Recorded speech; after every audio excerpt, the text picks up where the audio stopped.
mas ele nos deixou sinais. Ou seja, quando nós observássemos os sinais, nós poderíamos ter uma noção de quando a sua vinda estaria mais perto.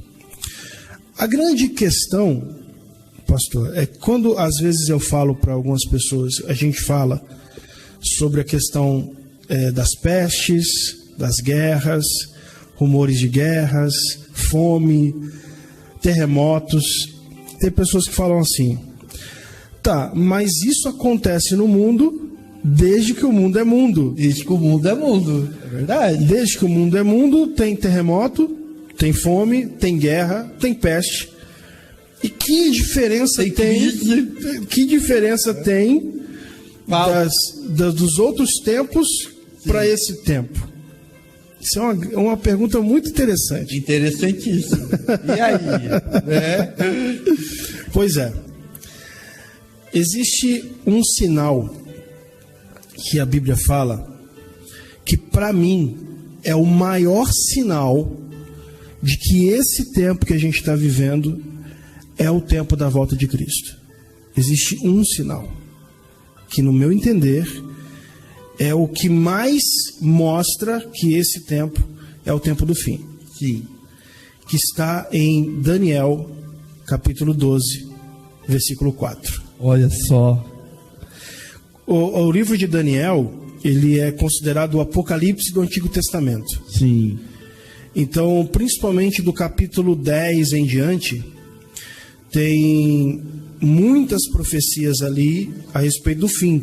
As 70 semanas, o anjo entregando mensagens a respeito do período de tribulação, e inclusive ele dá dias naquela profecia de Daniel.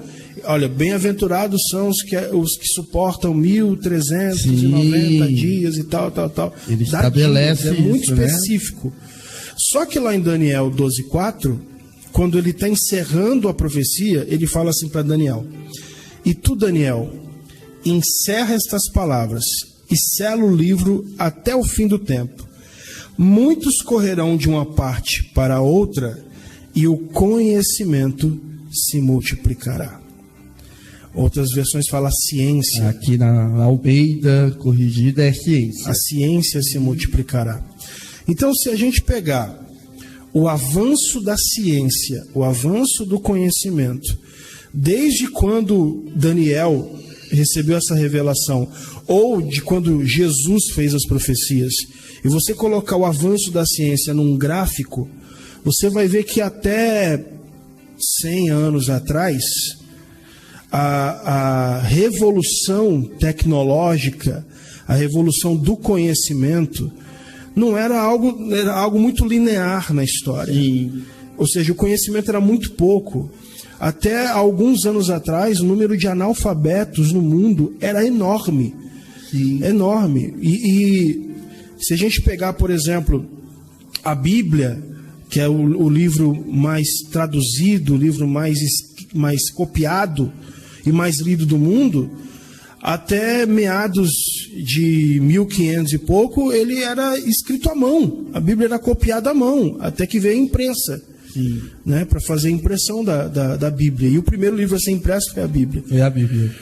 Então, de repente, de alguns anos, poucos anos para cá, a ciência, o conhecimento, ele fez um crescimento ascendente, igual o coronavírus. Da Segunda Guerra Mundial, né? Exatamente, depois da Segunda Guerra Mundial. Ou seja, ele teve um crescimento muito grande. E falando agora de 10, 20 anos atrás, a revolução tecnológica veio num boom muito grande. Quer ver uma coisa?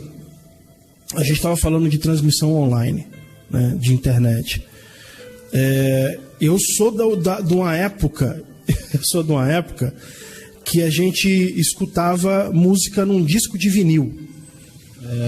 Então a gente pegava lá aquele aparelho, aquele disco, tinha o lado A, o lado B, né, colocava numa vitrola, e aí escutava o LP, depois veio a fita cassete, depois veio o CD, Sim. até que um homem chamado Steve Jobs teve a seguinte ideia: por que eu posso pegar um CD que tem lá 10, 12 faixas e para mim poder escutar várias músicas eu tenho que ter uma disqueteira, né, um porta-CD, que a pessoa colocava no carro, aqueles porta-CD. Por que eu não posso colocar 1000 músicas no aparelho? Olha só. E aí ele revolucionou o mercado da música, criando o MP3.